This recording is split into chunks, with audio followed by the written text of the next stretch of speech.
The Kingmaker's Revenge, How I Reclaimed the Empire I Built. The foundation of an empire. My name is Rohan Mehta, and for 10 years, I was the invisible engine behind the most powerful textile empire in West Africa. Back in Mumbai, my colleagues, they played it safe. They stuck to the established markets, the familiar ports. But I saw potential where they saw only risk. In 2019, I packed a bag full of fabric samples, the finest luxury-grade African prints, cloth that shimmers like liquid under the sun, and I booked a one-way ticket to Kano. The heat hit me first. A dry, relentless heat that was nothing like the humid warmth of home. The Kano market was a universe unto itself. A chaotic, vibrant symphony of noise, color, and commerce. And in the middle of it all, I found him. Alhaji Ibrahim Sani. He wasn't a king then.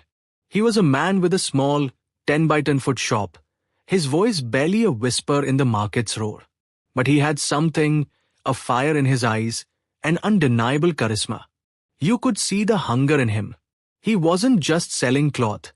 He was building a future, 1 meter at a time. I showed him my samples.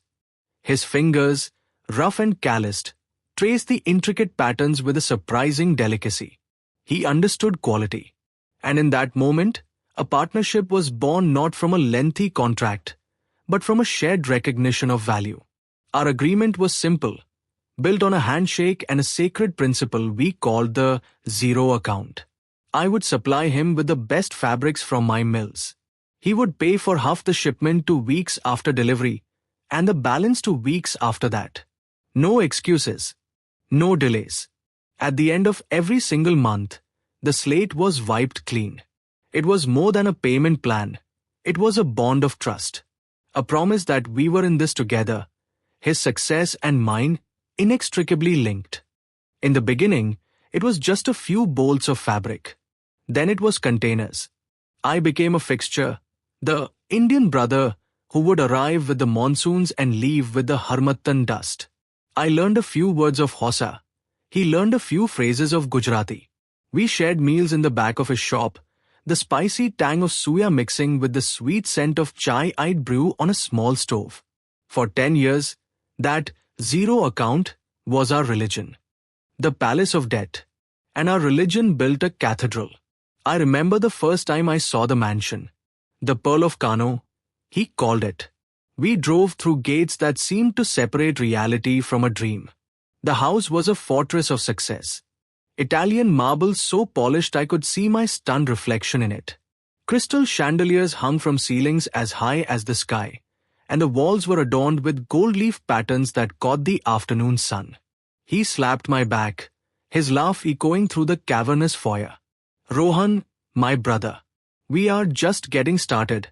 The cool, silent air from the climate control felt alien. I stood there, thinking that my fabric, my trust, my capital had paid for every inch of this marble, every flake of this gold. From that single shop, he grew. He bought warehouses that echoed with emptiness until we filled them. He acquired entire plazas, his name emblazoned in bold letters. He became the king of Kano textiles. And I was his loyal general, managing the global supply lines, ensuring the quality was flawless, the shipments never late. I missed my daughter's first day of school for a shipment. I missed Diwali celebrations for a quality inspection. I sacrificed all for this partnership. And then, the first crack appeared. A payment was a week late. A minor cash flow issue, brother. Next week, surely. The apology was smooth, the smile still in place. I dismissed my unease. Then it happened again. And again. The debt began to accumulate like a slow, creeping poison. 50 million naira. The zero account was no longer zero. Then 100 million. My emails, once filled with product updates, became please. My calls, once strategic discussions, became desperate inquiries. His assurances became vague. Then they disappeared altogether, lost in a void of silence. The debt reached 500 million naira. My company in Mumbai was bleeding. My reputation with my own manufacturers was crumbling into dust. For 8 months, I begged. I explained that this was not just business. It was my livelihood, my father's legacy, my daughter's future. His final response wasn't a call. It was a text message, cold and impersonal on the screen. The deal is over. If you want your rags, come and get them from my warehouse. I am not your salesman.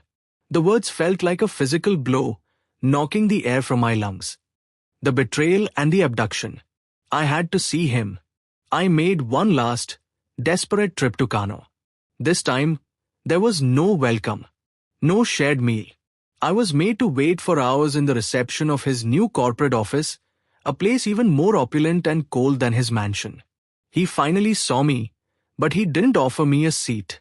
Ibrahim, this debt will destroy my company, I said, my voice tight. My family's legacy. We had a deal. The zero account. He waved a dismissive hand, a giant gold ring glinting under the sterile LED lights. That was then, Rohan. The market has changed. Your fabrics are not moving. The deal is no longer good for me. The audacity stole my breath. Not moving? My fabrics built this office. They built your mansion. Ibrahim, be reasonable. We can restructure. Enough, he barked, slamming his hand on the glass desk. The sound echoed like a gunshot. I do not owe you anything. You are a nuisance. Leave my office. The injustice ignited a fire in my chest. I will not let you do this.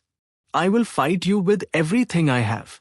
Alhaji Ibrahim leaned back in his throne-like chair, a slow, contemptuous smile spreading across his face.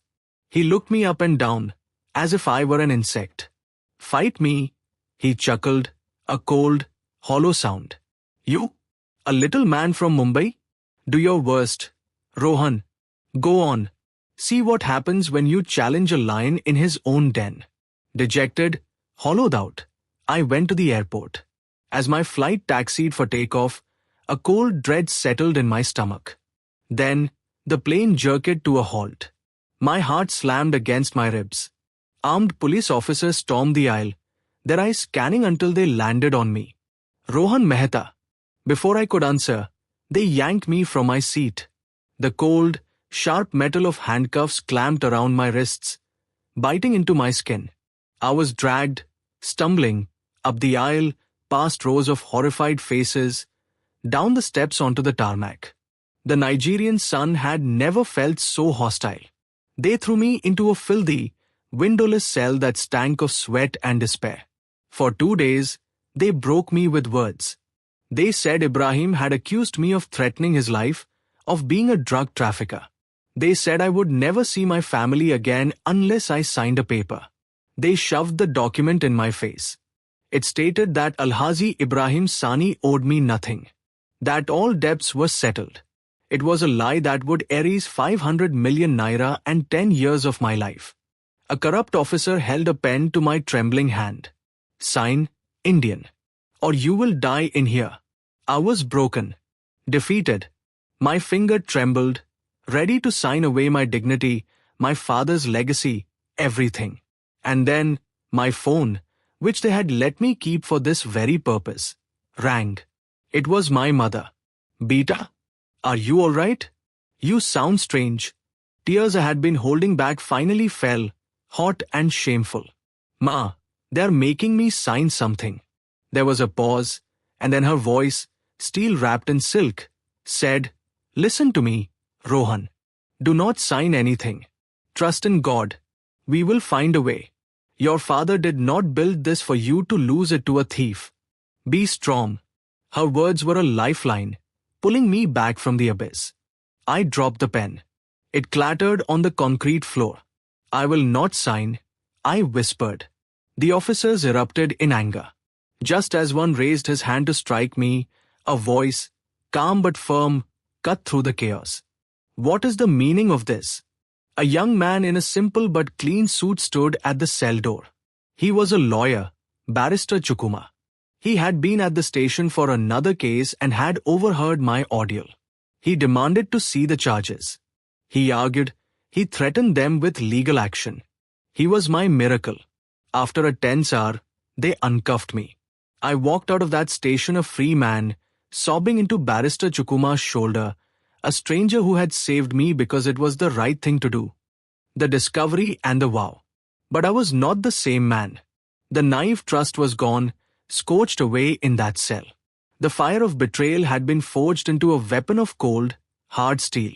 And when I discovered that while I was in chains, Ibrahim had flown to India and convinced my main manufacturer, Shiva Textiles, to cut me out and supply him directly, the weapon was sharpened. He hadn't just betrayed me, he had planned my utter destruction. My revenge would not be a shout of anger. It would be a silent, strategic siege. It would be his ruin. The strategic siege. My first move was the law. I hired Barrister Chukuma properly. Together, we filed a massive, public lawsuit for the 500 million. My sworn affidavit detailed the false imprisonment, the coercion. It was a scandal. The court froze a massive part of Ibrahim's liquid assets. The news spread. The king of Kano was a risky debtor. Whispers became headlines. Then, I went to war for his empire. I took my story to the Indian Textile Export Authority. I showed them the documents, the lawsuit, the evidence of the debt and the predatory bypass. They were horrified. An emergency ruling was issued. For any major shipment to Ibrahim Sani, Rohan Mehta had to be listed as the official export agent and guarantor until the debt was cleared. It was a bureaucratic cage, a humiliating shackle that choked his supply at the source and gave me a fee on every meter of fabric he tried to import. But my true masterpiece was yet to come. I, the man who was dragged from a plane in handcuffs, went back to the north, not to Kano, but to its lifeblood. I went to Sokoto, to Katsina, to the very borders of Maduguri. I sat on dusty floors in back offices. I drank sweet, strong tea with merchants, and I told them my story. I showed them the court documents. I didn't just offer them a product. I presented myself as the ethical alternative to a man who would destroy his own brother. I spoke of consistency, of quality, of a new, zero account built on modern contracts and unbreakable respect. One by one, they joined me. The first to defect sent a shockwave through the region. I then established new, aggressive distributors in Minna and Lagos, offering better prices and easier access, deliberately cutting off his southern supply lines and making it pointless for traders to travel north to Kano. But the masterstroke was Maradi. I flew to Niger Republic and secured an exclusive partnership with his biggest international client, the one who bought in volumes that could make or break a season. I offered them a better deal, a direct line, and a story of loyalty that resonated. They switched allegiance without a second thought. The reckoning. I didn't need to break into his mansion. I didn't need to fight him. I simply built a new, better, more loyal empire around his, and watched as his crumbled from within. The river of customers that once flowed to Kano dried up, diverted to Sokoto, Lagos, and Maradi. His warehouse, once bursting with the vibrant fabrics I provided, now sat as silent, expensive tombs for stagnant, overpriced inventory. His phone, which he once used to threaten me, now rang with the calls from angry creditors and panicked accountants. The Pearl of Kano still stands, a magnificent monument. But the man inside is a king without a kingdom, a lion with no territory to rule. He is still rich, yes, but he is utterly, completely irrelevant in the industry he once dominated. The empire had outgrown the king.